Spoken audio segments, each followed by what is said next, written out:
Malaikat itu di apa? Malaikat itu kan yo duwe pikiran. Terus iblis yo duwe pikiran. Sing padha-padha pikiran niku ya rada bener iblis. Pikirane lho ya. Tapi nurute bener malaikat. Jadi umpama agama kanut pikiran ya bener iblis. Mergo cara berpikir iblis iku Adam ku sangka lemah, aku sangka api. Berarti keren aku. Nah cara pikirane malaikat wis ora mikir bombol ndi dikongkon yo manut. Jadi agama ini sanad. Agama ini seorang lagi napa? Sanad. Sakjane cara tauhid ya keberatan. Aku ana istilah Baitullah ya keberatan. Wong Baitullah maknane omahe Allah sing takok. Allah manggon wirdi ning Ka'bah. Jadi kita harus ngikuti ulama. Dikatakan Baitullah itu nama penghormatan. Sesuatu itu mulia, maka disebut Baitullah. Bukan berarti Allah nempat di situ. Mergo Allah ndak butuh napa? Tempat. Jadi itu kan jelimet, Mang. Lagi-lagi yang tahu itu ulama. Masjid ya dikatakan Baitullah. Lah nek misale iki masjidé pangeran, malah nek mbok manani lucu. Masjidé pangeran. Jadi iki tempat sujudé pangeran. Nah, kacau kae. Tapi berhubung wong ra paham alhamdulillah demun iki masjidé pangeran. Jajal maknani bahasa Arab. Iki masjidé pangeran, maknani terjemah. Iki tempat kacau. Ini baru kayak bodoh ora roh nek iku kacau. Jadi kacau. Ya mulane anut ulama. Jadi darani Baitullah apa dikatakan daleme Allah maknane apa idhofatut tasyrif. Napa idhofatut tasyrif maknane omah sing mulia sampai diistilahno daleme Allah. Kalau dalam ngaji-ngaji ulama itu agama ini dari awal unik. Allah melarang sujud kepada batu. Tapi kita sholat itu madhep Ka'bah. Kemudian juga ada batu. Makanya kita harus menanamkan bahwa semua sujud itu lillahi ta'ala. Dan soal ada arah, ya penting arah. Nggak mau arah madhep segoro kidul, repot. Jadi arah itu mau dipakai kesepakatan untuk menunjukkan kalau kita muslim, arahnya sujud itu ke Ka'bah. Tapi tetap sujud kita hanya lillahi ta'alanya karena Allah. Yahudi. Nabi nanti takut Yahudi, Muhammad nak langit bumi itu sok ben hancur pas kiamat. Terus manusa sing mati mulai ini Adam sementara ditakok endi. Jadi nak takok ngono mirip so. Mirip Yahudi. Nak mirip Sugair apa-apa, nak mirip ngamure. Jadi agama ini selalu disoal pakai akal. Jadi agama tanpa akal ya iso berdiri, tapi kalau terlalu bawa akal itu ya repot. Ya makanya tadi itu pentingnya riwayat. Seorang lagi pentingnya apa? Riwayat. Makanya cara Imam Malik itu enggak suka sama agama di logika itu enggak suka. Karena nanti orang yang punya logika terus merasa lebih punya otoritas terhadap apa? Agama. Ya wis sesuai ngono agama iku angel oleh nerangno sampean agama iku. Sampeyan saiki tak bedheki, Nabi Adam diusir kon ndi? Swarga. Terus swargane Nabi Adam saiki didakon ndi? Mergo swarga iku luase sak langit bumi. Lah nek iku saiki didakon ndi wong? Swarga lebih luas ketimbang langit. Kan enggak mungkin sesuatu yang luas diletakkan di yang sempit. So, akhirnya Mu'tazilah gak percaya anane swarga zaman Nabi Adam. Jadi swarga sing cerita Adam itu tidak sama dengan surga yang nanti arduhas samawati wal ard. Jari ahli sunnah ya sono. Lah ning ndi wis ra roh pokoke ono. Ya itu kan sama-sama terus diterusno wong debat. Ya sudah guys. Nak cara aku wis mlebu sik kok gampang nerangno nek wis bar roh.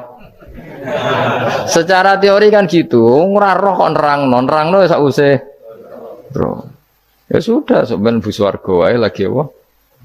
Lagi nerangno. Pas aku nerangno kowe ra ning swarga, ya ora ketemu. Wis kono enak nang cangkem elek ngono wis aku ben nerangno kowe ra ning kono. Ya wis akhire gak. Apa cocokan sampean? Aku tak nerangno swarga lah sing kono ben nerangno neraka. Mergo roe neraka. Agama iku unik. Ya karena tadi apa ya? Dari awal agama ini di kaum yakilun, tapi akal yang berlebihan itu ya mengganggu agama. Ya sudah, makanya saya ulang lagi itu riwayat ya. Sebagian ini apa? Riwayat. Inna hadzal ilma dinun fangzuru amman ta'khuduna dinakum. Agama ini ilmu, kemudian kamu harus dari sanad yang benar, ya. Dari sanad yang apa? Dari sanad yang benar. Ya sudah seperti itu. Mana itu kalau setuju model kayak sholat sunat safar tidak harus madhep kiblat terus. Jadi agama ini sudah unik. Misalnya gini ya, sholat fardu kan wajib kiblat, tapi ada sholat yang nggak usah madhep kiblat, yaitu sunat safar. Misalnya orang di pesawat gini. Karena guling-gilingan, hakikatnya kiblat itu tidak fokus kita namun Allah Subhanahu wa Ta'ala. Jadi memang agama, tapi lagi-lagi itu butuh riwayat. Seorang lagi butuh riwayat. Kalau nggak pakai riwayat terus kok Abu Nawas kabeh. Karena tadi Amerika, seorang lagi Amerika, itu kalau dibor pas New York itu kena Ka'bah. Lah logikanya kalau arahnya pas itu kan bebas arah. Berarti orang Amerika oleh sholat bebas. Tidak bisa seperti itu, ya tetap anut konsensus ulama sana atau tradisi sana, kiblat itu ngambil arah mana, karena dia pas. Ya bumi yang ada arah itu secara akal kan hanya rubuk 1/4. Makanya kalau kamu belajar falak, halo guys, lainnya itu sudah ada arah. Channel. Misalnya bumi bulat-bulat, yang sama atas dikatakan sama-sama di atas. Ya kadarnya hanya 1/4. Lainnya itu sudah dikatakan samping. Makanya seperti Denmark itu ada daerah yang siang sampai 3 bulan, entah yang berapa siklus sekian puluh tahun. Ikan buntal adalah ikan hias yang sangat populer di kalangan pecinta lama ikan siangnya. hias. Karena Sampai apa? 18 Karena jam kalau di Eropa kadang puasa itu sampai 18. Bagaimana tidak? Ada yang selalu nggak kena matahari kayak kutub utara, kutub mirip sekali dengan balon tiup atau bola yang bundar. Nah makanya kalau misalnya sholat itu mengikuti apa? Kalau mengikuti matahari orang kutub sholatnya hanya maghrib bisa subuh. Gak wajib poso atau wono rino. Yang kedua ada ikan moli. Ikan ini juga sangat jadi kalau nuruti logika kan terus berdebat terus. Ikan-ikan hias akuarium. Tapi kalau nuruti rasa sebagai hamba, orang kutub butuh sujud sama Allah, orang kutub butuh loyal sama Allah dengan memperlakukan puasa. Ya sudah, akhirnya kita harus puasa. Ikan moli ini lalu kalau ukurannya matahari mereka tidak punya matahari, memangnya puasa itu penyebabnya wujudnya matahari, apa penyebabnya loyalitas sama Allah Subhanahu wa Ta'ala? Tapi mereka juga menjadikan ikan ini sebagai bisnis. Kalau penyebabnya matahari ya berarti kalau nggak ada matahari. Yang ketiga ada ikan koridora si pemalu. Tidak usah seperti itu cara berpikir, makanya ngikuti ulama. Karena ulama yang tahu tradisinya Allah dan Rasul. Ikan koridoras suka berada di dasar akuarium dan menghabiskan. Ya seorang lagi ulama yang tahu tradisinya Allah dan. Selain itu ikan yang dari keluarga lele ini juga mencari makan di dasar-dasar akuarium. Kadang ya mau bolak-balik ngomong. Sisa-sisa makanan. Diterang nombek cangkem elek ora paham-paham. Itu sebabnya masyhur itu ada kiai di debat sama orang kota PKI. Pak Kiai, kalau setan dari api masuk api kan biasa. Terus susahnya apa? Mau materinya dari kiai itu nggak lemah, power ora ini. Loro dong, wis sakit. Jadi wong kalau lemah kok loro. Karena seraknya diterang no. India, manusia materinya kan dari Myanmar, Thailand dan Malaysia. Urip-uripan. Ikan ini memiliki tubuh yang transparan. Ya loro ya, jadi kalau lemah dipendem. Ikan jantan memiliki ujung yang gelap di sirip. Karena dijelaskan pakai lisan yang baik, gak paham dapat tumbuh hingga mencapai 88 mm. Sebenarnya kita ingin selalu baik, tapi ada orang-orang diterangkan cara baik-baik itu. Kok bisa gitu ya? Kayak misalnya ono wong kondo, Gus kula niku bojo kula kuwat ngene-ngene, apike kula pegat. Yang kelima ada ikan mas koki mata diarani dudo. Ikan ini sama seperti ikan mas koki pada umumnya, tapi matanya diarani dudo isen. Apakah dia sakit? Kowe payu rabi dicereweti, ambek ra payu rabi jomblo, sakit mana? Berkat kantong cairan sakit distatuskan mata gelembung. Jomblo. Kantong cairannya mulai tumbuh dari usia malah kena dicereweti sabar prestasi baru. Kantong cairan yang ada di bawah matanya memang unik. Namun tahukah teman-teman, kalau konten channel itu membuat iklan masuk waktu ini sekolah tak malah nulis nang Imam Syafi'i. Belakang, jadi Kowe dirasani wong ning ngarepmu, diomongi ambek dirasani seneng dirasani dari Imam Syafi'i bukti ke wibawa, bukti ini ngomong ning ngarepmu rawan. Jadi Imam Syafi'i itu rileks urip. Ya Abdillah, orang yang tadi muji-muji jenengan tuh kalau di luar maki-maki ya video kali ini teman-teman. Ya, alhamdulillah. Kok bisa itu kan pengkhianatan. Berarti saya wibawa. Di depan saya agak berani itu. Dan jika kalian subscribe itu soal Imam Syafi'i, ya cium tangan, ya hormat. Tapi setelah di luar menghujat. Info-info terbaru dan singkat cerita dilaporkan ke Imam Syafi'i. Orang yang tadi nyium tangan jenengan itu di luar ngerasani jenengan. Jadi Imam Syafi'i, alhamdulillah. Berarti aku wibawa. Mendengar purawani. Ya dianggap enteng saja. Terus ada orang misoi Ja'far Shadiq. Saya Ja'far Shadiq itu Sayyid putune Nabi, orangnya soleh alim, gurunya Abu Hanifah. Di antaranya gurunya Abu Hanifah itu Sayyid Ja'far Shadiq. Itu kalau dihujat orang diomongin.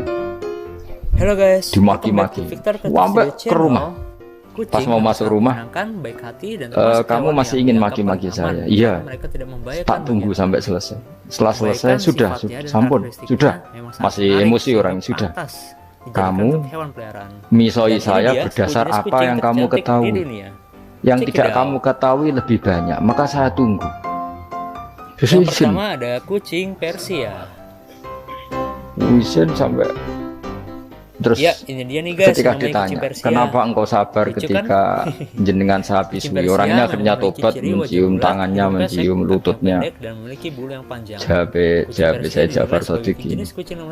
Aturohu tuk sokurhan, aturohu yuk sokurhan. Gue orang paham kalimat itu, tapi tak terang dan jadi wali. Gue roh pangeran, ya tahu. Sing durakani pangeran tuh banyak enggak, yang maksiati pangeran tuh banyak nih. Ayo pangeran sing di langit bumi wae dimaksiati, pemenah di rumah. Yang kedua ada kucing Siam. Akhirnya terus jadi orang-orang soleh itu cara berpikir itu di luar kapasitas kamu. Apa ya, mereka itu hanya Allah, taunya itu hanya Allah. Ini berasal dari Asia Tenggara. Aku kan enggak egois, harga diri. Thailand. Mana ada agama berdasar rasanya mustahil lah. Harga diri itu kalau dalam bahasa Arab disebut khamiyat al-jahiliyah itu gengsi nopo. Tubuh yang elegan, ramping, fleksibel dan tampak berotot.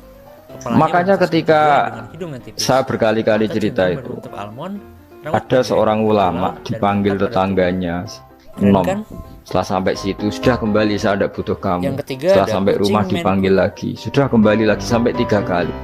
Ulamanya tetap ceria, tetap nyaman. Ketika ditanya kenapa engkau tetap nyaman, wahai pemuda, kamu itu tetangga saya. Menurut sejarah, kata Allah dan Rasul, nak ku iman be Allah Rasul kon ngapi itu tangga, kon ngundang aku ya teko. Ya seneng wong nuruti perintahnya. Ketika kamu nyuruh saya kembali, ya saya kembali. Memang itu keinginan kamu. Kue tanggaku, aku kon nurut be tangga. Aku ora urusane be kowe. Aku mau nyaman be perintahnya. Nangis pemuda tadi itu tobat. Kalau kamu kan warga diri, orang kok dipimpong. Gak bakat wali blas sudah. Mereka selalu ingin tahu apa yang sedang dikerjakan manusia. Jadi orang dulu itu nyaman. Karena yes, pikirannya namun Allah Subhanahu wa ta'ala. Umar bin Abdul Aziz itu termasuk khalifah paling soleh setelah periode sahabat. Itu mau kapundut itu sewantai semua.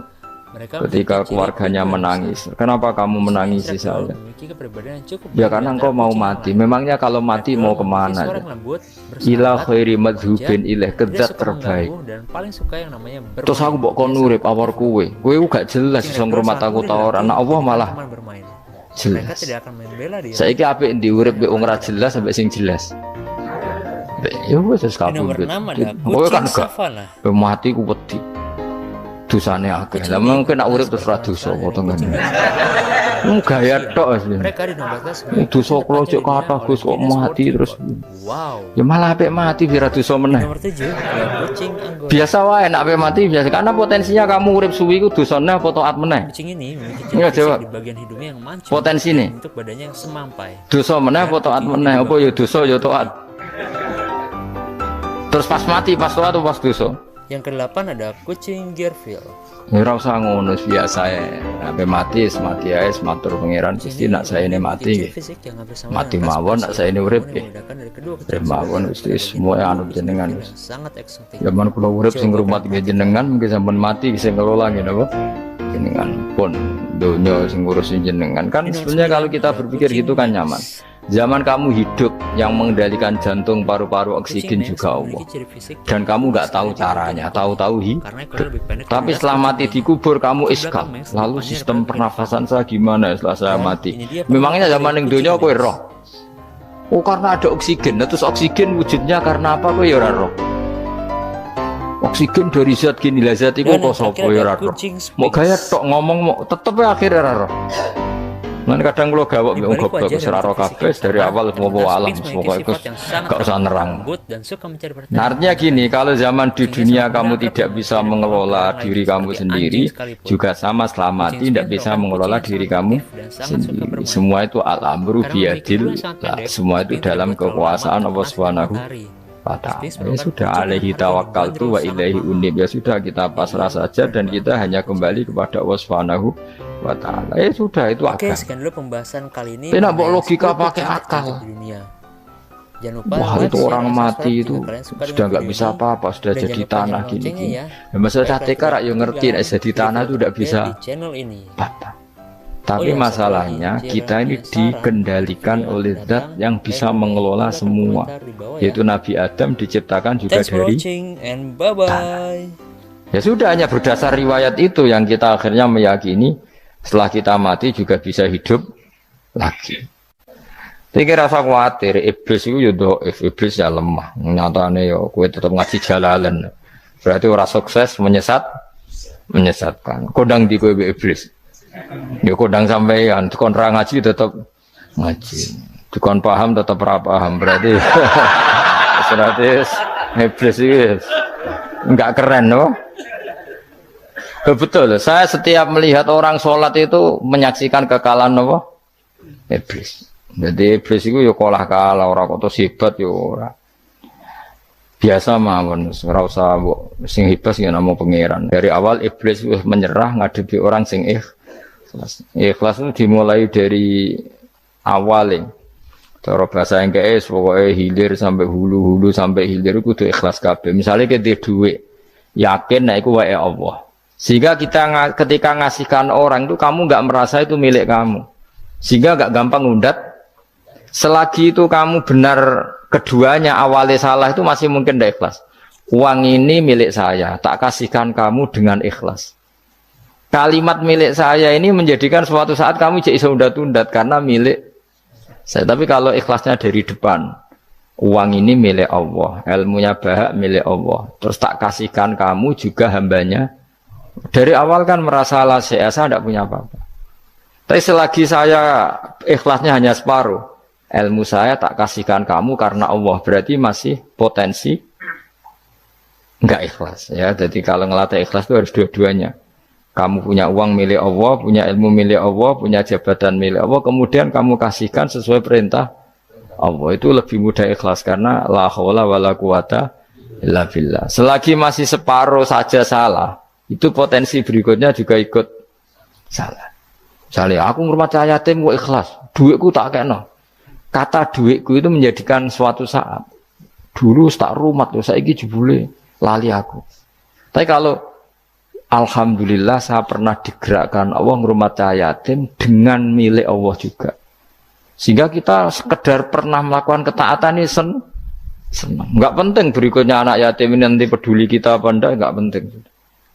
Yaitu ikhlas ya. Ikhlas itu sesuatu yang semuanya lillahi ta'ala, dan inna sholati wa nusuki wa mahyaya wa mamati lillahi rabbil alamin. Masyhur itu khilafnya ulama. Apakah malaikat itu termasuk umatnya Kanjeng Nabi Muhammad sallallahu alaihi wasallam? Ada ulama yang mengatakan cara pandang Nabi diutus itu untuk mensolehkan yang tidak soleh atau mensolehkan yang potensi tidak soleh. Kan orang itu ada dua, ada yang memang tidak soleh disolehkan, ada yang potensi tidak soleh, sebetulnya sudah soleh tapi potensi juga tidak soleh, terus disolehkan. Nah malaikat ini kan tidak berpotensi maksiat, sehingga agak butuh nabi. Seorang lagi malaikat itu kan nggak mungkin tidak soleh, selalu soleh. Berarti nggak butuh nabi. Itu cara pikiran Imam Suyuti. Sehingga dia mengatakan Quran itu memperingatkan semuanya kecuali malaikat. Karena malaikat tanpa diperingatkan sudah soleh. Tapi kata ulama yang lain tidak seperti itu. Malaikat tetap senang sebagai umatnya Rasulullah Shallallahu Alaihi Wasallam karena butuh status tasyrif. Tasyrif itu keren. Nanti takut itu melok kelompok isopo, melok kelompok Kanjeng Nabi Muhammad Shallallahu Alaihi Wasallam. Sehingga kalau nanti ditanya Allah, mimman anta misalnya, min ummati habibika Muhammad, itu keren. Kayak termasuk umatnya kekasihmu Nabi Muhammad Shallallahu Alaihi Wasallam. Lalu kamu ngikuti apa? Yo min ahsani kitabik, mengikuti kitab terbaikmu ya Allah. Sehingga mereka ikut umatnya Nabi bukan karena disolehkan, tapi karena tasrif, satu kehormatan. Itu yang diikuti ulama. Tradisi kita ahli sunnah ngikuti yang pendapat itu. Ngikuti bahwa malaikat pun suka dikategorikan umatnya Kanjeng Nabi Muhammad Sallallahu Alaihi Wasallam karena nambahi tasrif. Nambahi apa? Tasrif. Masyhur itu Imam Suyuti dalam hal ini kita ngikuti ulama mayoritas, bukan ngikuti yang ini. Masyhur kan Jibril ditanya, kan itu ketika Jibril ketemu Nabi Muhammad ditanya, untungnya apa kamu jadi safir? Safir itu kira-kira terjemahan bebasnya panitia saya. Jibril itu kan ya jauh dari langit turun bumi, dari langit itu kan jauh. Terus kamu untungnya apa? Karena Jibril itu tahu betul peristiwa yang pernah dilakukan Allah. Yaitu kayak apa malaikat yang di langit bisa diusir karena kesalahan tertentu. Malaikat yang sok suci kayak siapa itu Harut Marut juga dihinakan seperti itu. Dan Jibril tahu betul Allah itu yaf'alu ma yasha. Jadi yang sekarang malaikat bisa saja jadi pokoknya tahu betul Allah bisa melakukan apa saja. Karena Jibril tahu betul Allah, karena dia ketua malaikat. Kan kita tahu misalnya ada sejarah siapa? Harut Marut, dari malaikat menjadi hina seperti itu. Terus Jibril akhirnya tanya, ya sudah, Jibril punya apa? Terus ditanya Nabi, kamu untungnya apa setelah jadi safir saya, jadi panitia yang ngurusi wahyu. Terus kata malaikat Jibril, saya tidak pernah merasa aman, apakah saya selalu dalam posisi ini? Posisi terhormat, kecuali setelah menjadi safir, menjadi pelayan kamu ketika aku distatuskan oleh Allah apa itu innahu laqaulu rasulin karim dzi quwwatin indadil arsy makin muta'in tamma amin. Terus ganti fa amin tu ba'du, baru setelah itu saya merasa aman bahwa posisi saya aman karena Quran itu abadi ila yaumil qiyamah ila mala mi'adalah, pokoknya Quran itu abadi dan di Quran itu saya distatuskan muta'in sama amin. Berarti saya merasa aman, tidak akan dirubah kestatusan saya malaikat semenjak saya jadi safirmu. Intinya Jibril juga mendapat kehormatan karena ngitmai Quran. Paham ya? Makanya kita di sini mengatakan ini pendapat Imam Suyuti, tapi hampir semua ulama berpendapat apa? Malaikat pun ikut mendapat berkahnya Kanjeng Nabi Muhammad Shallallahu Alaihi Wasallam. Jenenge apa? Berkah tasrif, apa berkah apa? Tasrif. Jadi punya status kehormatan.